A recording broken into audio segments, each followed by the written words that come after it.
All right, today's episode is a recording from the local Buying Without Banks group that I lead each month. This month, we talked about self-directed IRAs, how they work, what they are, and really why they're such a great opportunity. So definitely check it out. A lot of great information. Thanks.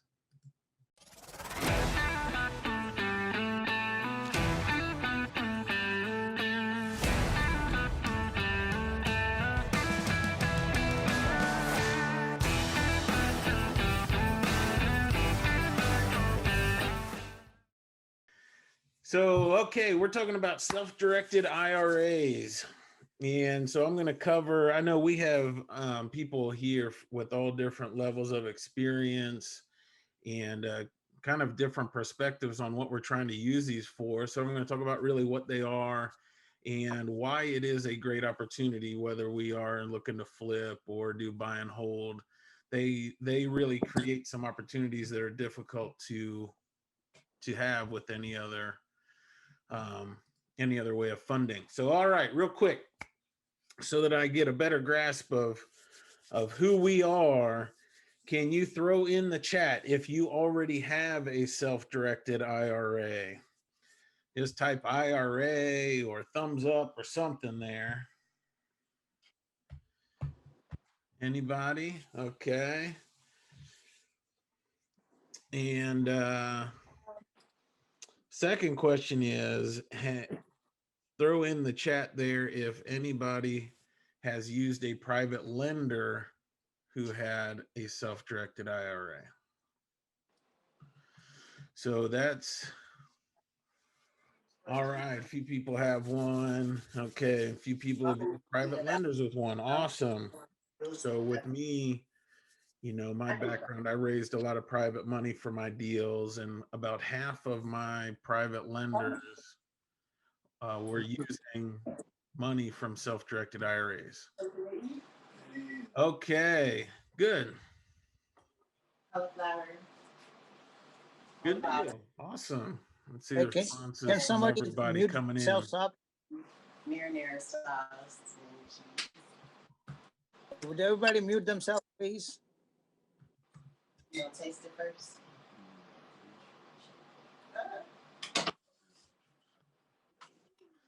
It's Janetta. Hey, Janetta. All right. Here we go. Okay, so what is an IRA?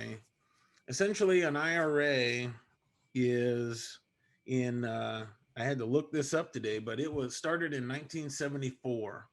So in 1974, the federal government created this IRA concept so that for people who weren't involved in a pension, where their company didn't provide a pension for them, so it was a way for them to have a retirement account.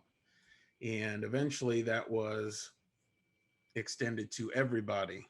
So whether you had a pension or not, kind of as our economy transitioned from where we would work for one company all of our life and depend on that pension in retirement, transition to the flexibility to go between jobs, the IRA became necessary. So it's a retirement account for an individual. All right. So some terms with the IRA, there's a Roth IRA and a traditional IRA. They both work the same. So essentially the individual retirement account is an account designated with the IRS for has special tax purposes, right? Or tax benefits where you don't pay tax on it each year. And the difference between a Roth and a traditional is a traditional, you pay tax, you don't pay tax on that money when you put it in. So as you make that money and you contribute it into your account, that is not income that's reported on that year's taxes, but you pay money when you withdraw it. With the Roth, it's the opposite. So you pay money on that income the year you earn it, then you contribute it into the Roth account. And from that point on, it grows tax-free, and it's tax-free when you withdraw it. The IRA versus the 401k. They're very similar, except the 401k is more like the older pension model where it's tied to a company. And that becomes important when we talk about self-directed IRAs, because a lot of self-directed IRAs are actually 401k accounts rolled over into an IRA. But that can only be rolled over if that individual is no longer with that company. So if the individual is still working at the company where they have the 401k, usually they can't pull that money out. And then there are other types of IRAs, simple, SEP. There's 403B. That's like a 401k. They're all different retirement accounts that have like their own nuances or details about how they work, but they all can be used into self-directed. All right. So I'm going to talk about the IRA because that's the biggest one. 30% of working individuals have an IRA. But if you find a potential lender or you have one of these other types of accounts, just look up that information on your own and it'll just have some slight nuances. Okay, so a self-directed IRA, the difference with that is you are taking that IRA that is with a traditional brokerage and you are rolling it over into another account that's designated as an IRA. But this custodian, the new custodian, allows you to invest in things that you wouldn't otherwise. So that is a self-directed IRA custodian.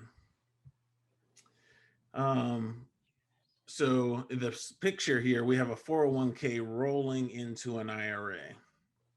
And I'll get to that question in just a second, Janice. So a lot of people ask if you take money, whether it's, our white folder here, if this was an IRA at E-Trade and we rolled it over to an IRA with a self-directed custodian, a common one here in Ohio is Equity Trust, but it really can be any self-directed custodian. A lot of people worry that has some tax consequence, that is a taxable event, right? We've put time and energy into getting the tax benefits of having a retirement account. We don't want to mess it up rolling it into self-directed. So with a rollover, that is not a taxable event. Okay, we're just moving it from one account designated as a retirement account with the IRS to another account with that same designation. So whether it's a 401k, an IRA, it doesn't matter as long as it goes to the same type of account. So if you go from Roth to Roth or traditional to traditional, there's no tax consequence. If you want to go from traditional, where you haven't paid taxes, to a Roth, where the Roth account, you should have already paid taxes on that money, then that is a taxable event. And that transition from one type to another, you would need to look into. So how much money do you need to start self-directed? Self-directed account, retirement account, is just like any other retirement account or IRA. The custodian may have a minimum balance depending on their set rules, but with the IRS, there's no minimum balance. And do you have to leave your job to have an IRA? So the benefit of an IRA is that it's not tied to a job. So it is our individual retirement account that we can have for our life, for retirement, no matter what job we have. All right. So it doesn't matter if we're in a job, out of a job, as long as we abide by the rules of the IRA. All right. So this is a quick, because this is like the main question I get all the time with people worried about messing up their designation. This is a real quick illustration for if you go from one account that you already have set up, it's an IRA, and you roll it over into your new self-directed account.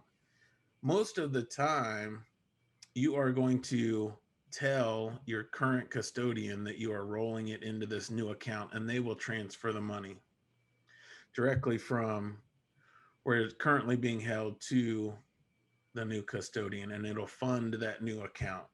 And so you won't touch the money in your account, which is what the IRS, one of their things, you're not allowed to touch that money.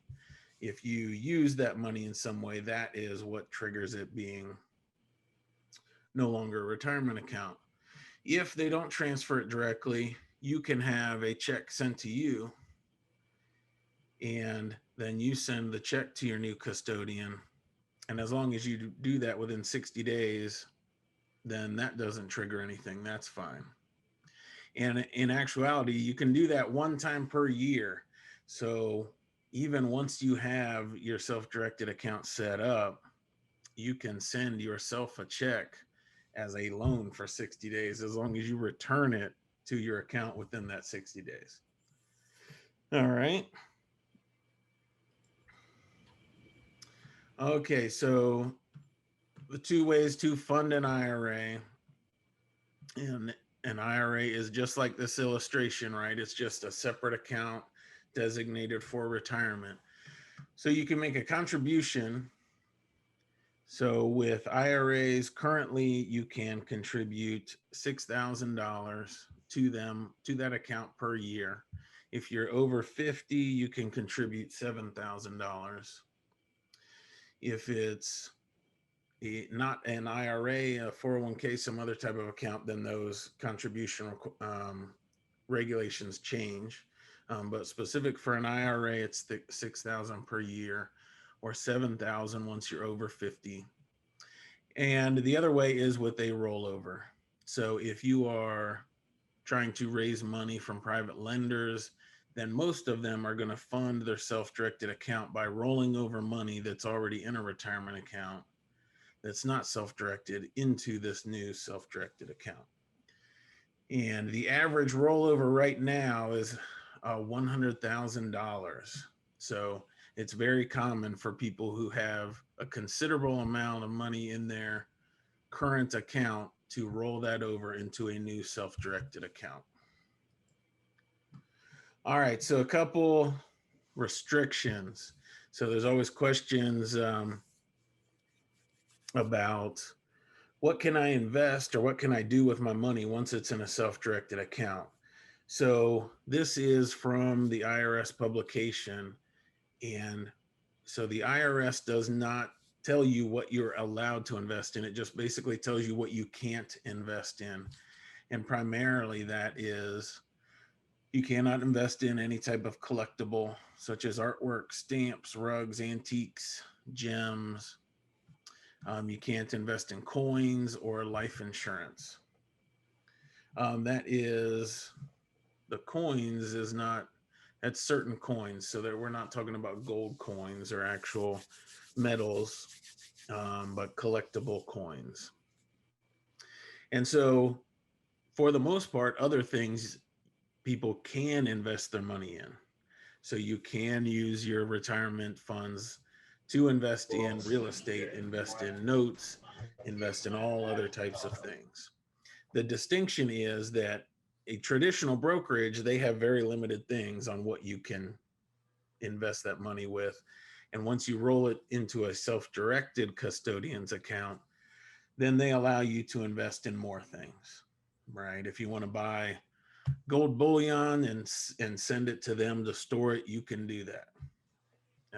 That's completely possible. Let's see. Should we roll the money from a 401k to a self-directed IRA?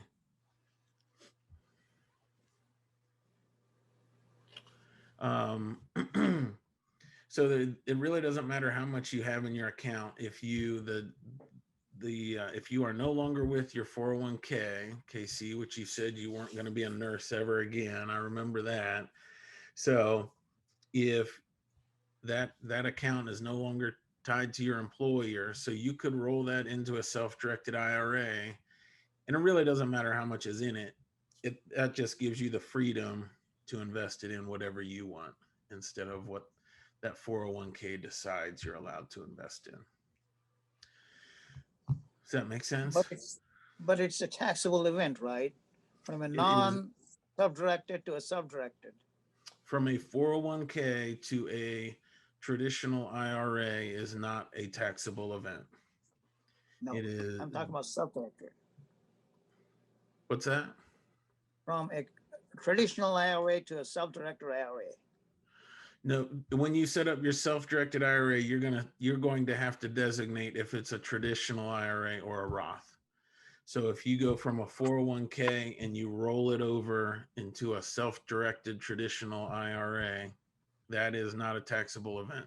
You're just taking it from one retirement account to another retirement account with the same designation. The self-directed, when you put that term self-directed on there, really that doesn't change the designation with the IRS at all. It just changes what you're able to invest that money in. Okay. The other thing that we need to be aware of is disqualified persons. So if we want to, let's say a common one with private lenders is they're going to buy a note or they're going to lend money out of their retirement account.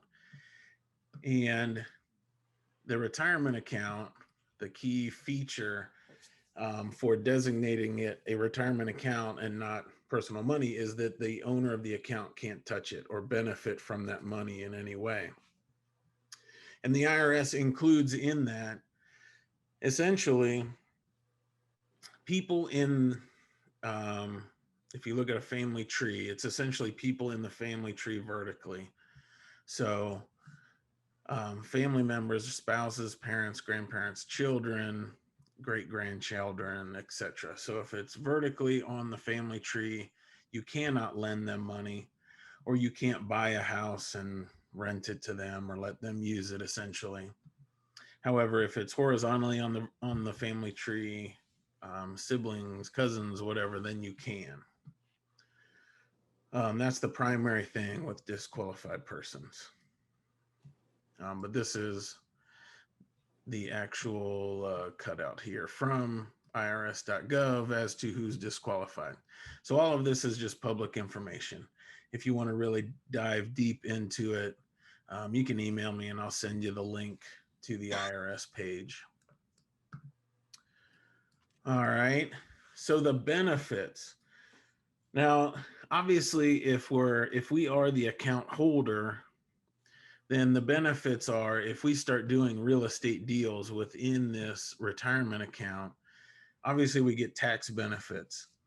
So especially if we're doing wholesales or flips, those are taxed like any business activity. And so we have to pay tax each year on that money. We don't get really the long-term capital gains benefits so if we do wholesales or flips within our retirement account, then that money just grows without paying tax, right? It'll continually grow. And so that is a massive benefit. It just means that we can't use the money now. So if we need the proceeds from that wholesale or flip now, then we shouldn't do it in the retirement account. But if we're building this account for retirement or for the future, that is a huge benefit. And additionally, most retirement accounts are protected in bankruptcy. Should something go crazy, you get a terrible lawsuit or whatever, medical bill, whatever it would be that would tip you towards that. So there are big benefits if you're the account owner. For real estate investors who aren't using their own retirement account, but are trying to raise money or get partners that use a retirement account, there are some huge benefits to that too. So whenever I talk about private money, I always talk about a huge benefit is the freedom with your structure and your payments. So for people lending money out of their retirement account, they don't need that money back in the account right away because they One, they can't use the money in the account. So for them, it doesn't matter to them if it's invested in an asset or if it's sitting in the account. But additionally, it's actually better for them to stay invested in an asset and getting the return, because as soon as they receive a payment back into their account, they stop earning a return. And so if we're using this, let's say for flip deals, if we have a lender using money from a retirement account, then we can structure it so there's no payment to them the entire time we're doing a rehab, and all of the money and interest, all the principal and interest that would accrue over that period would be paid back at the sale. Or if we're doing rentals, a lot of investors lending out of a retirement account are happy with interest only payments on their money because they don't want the principal going back into the account. So if we're running rentals and we have interest only payments on the financing instead of an amortized payment, that gives us more cash flow now, which is good. Cash flow is good. All right.